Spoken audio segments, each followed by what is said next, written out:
नमस्ते, मैं हूं doctor Saifi Arsiwala, senior cardiac surgeon, Kota heart institute, Kota, Rajasthan से बोल रहा हूं। कुछ दिन पहले हमने न्यूज़ में पढ़ा था कि एक साउथ इंडियन सेलिब्रिटी स्टार जो जिम करते समय उनकी अचानक कार्डियक अरेस्ट से मृत्यु हो गई।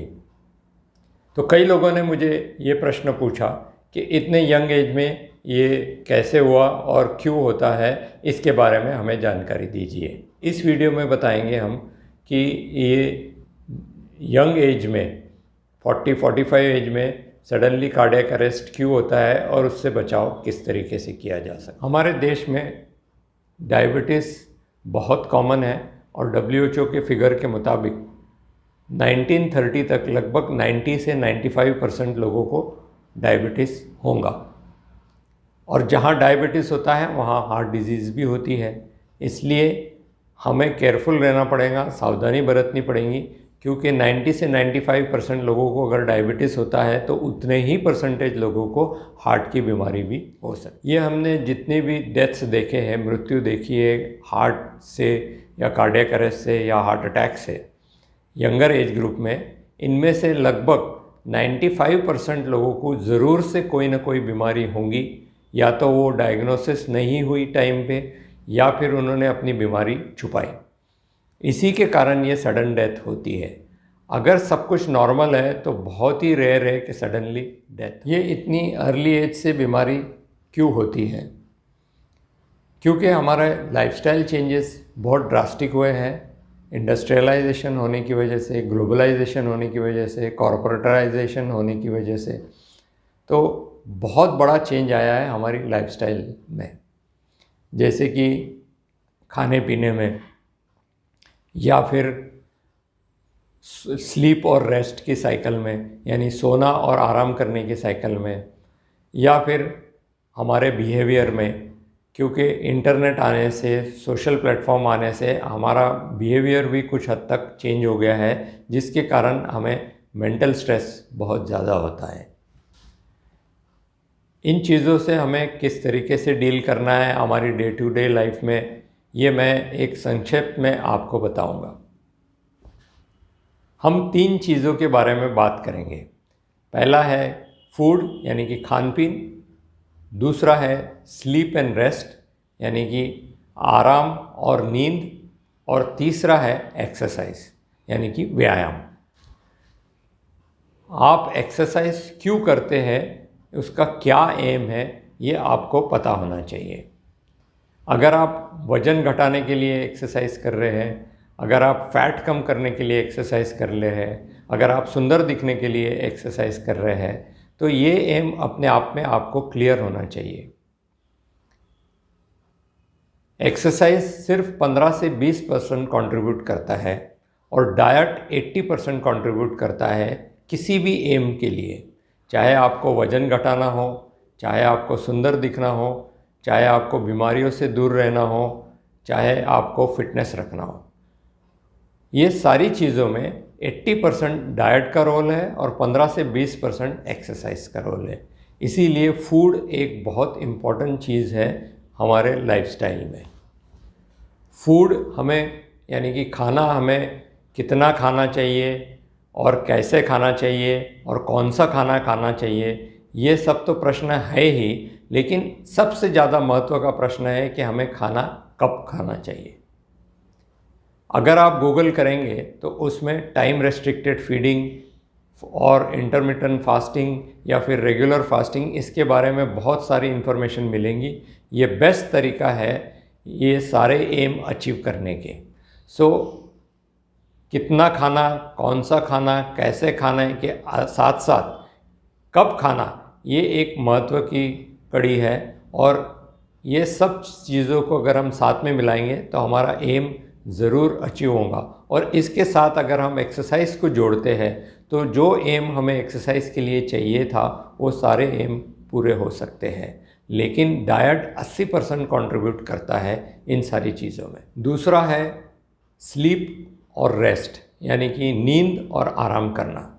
ये बहुत ज़रूरी है।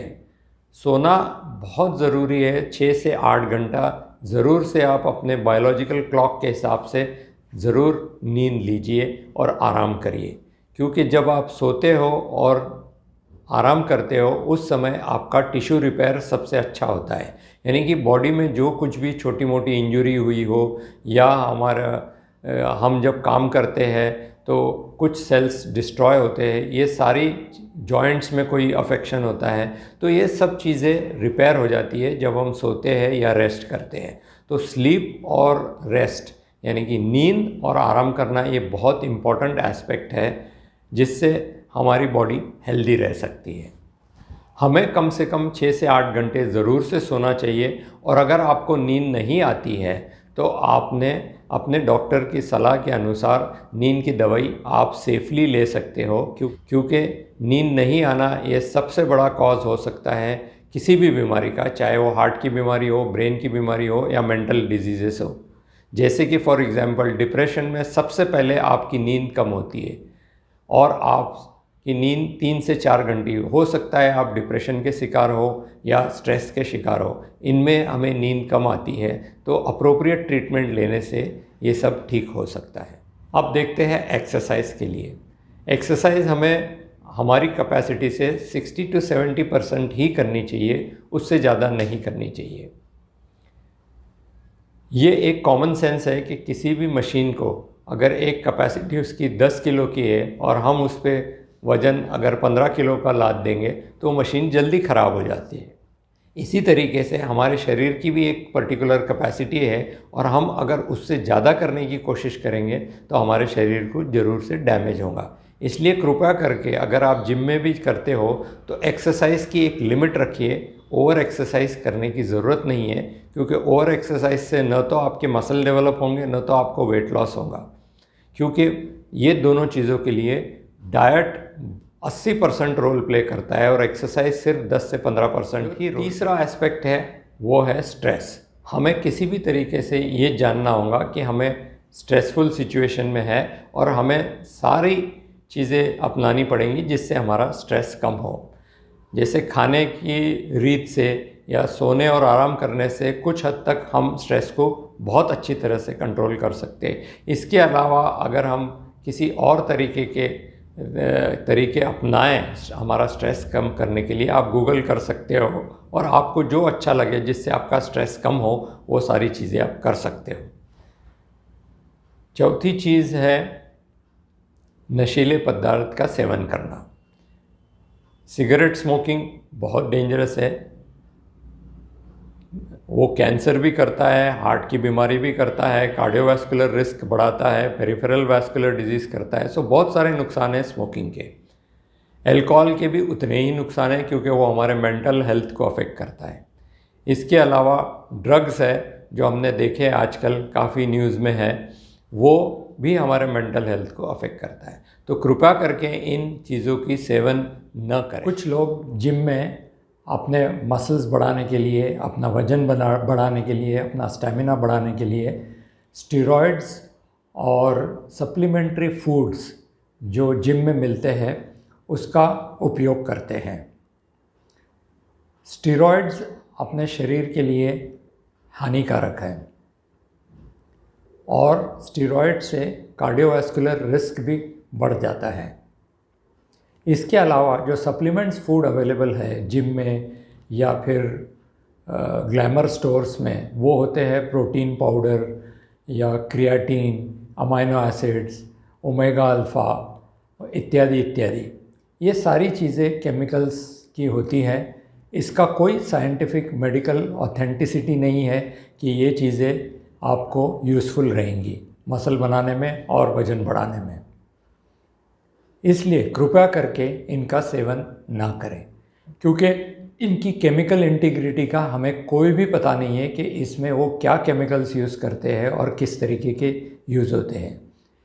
ये सारे प्रोडक्ट्स किसी भी मेडिकल स्टोर पे नहीं मिलते, ये सिर्फ जिम में उपलब्ध होते हैं और ग्लैमर स्टोर्स में ही आपको मिलेंगे। ये सारे केमिकल्स और स्टेरॉइड्स कार्डियोवैस्कुलर सिस्टम के लिए हानिकारक होते हैं और हमारे दिल के लिए इतने हानिकारक होते हैं कि हमें आगे जाके बीमारी हो सकती है और हार्ट अटैक आ सकता है। इन चीज़ों का सेवन करने के बाद कई बार हमारा टेम्परेरीली स्टैमिना बढ़ता है स्पेशली स्टेरॉइड्स लेने के बाद, और इसके कारण हमारी कैपेसिटी के बाहर जिम करने लगते हैं, एक्सरसाइज करने लगते हैं, और वो एक बहुत बड़ा कारण है हार्ट अटैक आने का। जब कभी भी हम हमारी कैपेसिटी को एक्सीड करते हैं एक्सरसाइज करते समय, तो एक हार्ट अटैक आने की संभावना ज़रूर होती है। और इन लोगों को जो ये चीज़ों का सेवन करते हैं उनको हो सकता है बीमारी 2, 3, 4, 6 महीने में डेवलप हो जाए, जिसके कारण हार्ट अटैक आ सकता है। तो कृपा करके इन चीज़ों से भी सावधानी बरतनी चाहिए कि हमें स्टेरॉइड्स और ये सप्लीमेंट्री फूड का सेवन नहीं करना चाहिए। और अगर आपको लगता है कि आप एक फिटनेस पर्सन हो तो आपको कुछ सावधानियां बरतनी ज़रूरी है। जैसे आपकी एज बढ़ती है, 30-35 आप क्रॉस करते हैं और आप रेगुलरली जिम कर रहे हो, तो ये ज़रूरी नहीं है कि आपको बीमारी नहीं होगी। अगर आपको स्ट्रॉन्ग फैमिली हिस्ट्री है डायबिटीज़ और हाई ब्लड प्रेशर या फिर हार्ट की, यानी कि आपके माता पिता को या आपके घर में आपके दादा को, किसी को भी अगर हार्ट की बीमारी है या डायबिटिक है या हाइपरटेंशन है या आप खुद स्मोकिंग करते हो, तो कृपया करके हार्ट की जांचें कर लेनी चाहिए। यानी कि रेगुलर रीच से आपको ट्रेडमिल टेस्ट करनी चाहिए, इकोकार्डियोग्राफी करनी चाहिए, और अगर 40 साल से उम्र ज़्यादा है तो आपको अगर डाउट है तो एक सीटी एंजियोग्राफी भी ज़रूर से कर लेनी चाहिए। ये रेगुलर इन्वेस्टिगेशन करके ही जिम करना चाहिए, और जिम में भी अगर आप जाते हो तो ओवर एक्सर्शन कृपा करके नहीं करना चाहिए, और आपकी कैपेसिटी के अनुसार 70 से 80% आपकी एनर्जी यूज़ हो उतना ही जिम करना चाहिए। मैं आप सबको दिवाली की बहुत बहुत शुभकामनाएं देता हूं, और आप सबके लिए दुआ करता हूं कि आप सुरक्षित रहें, स्वस्थ रहें। और इसी के साथ मैं आज का वीडियो समाप्त करता हूँ। धन्यवाद। जय हिंद।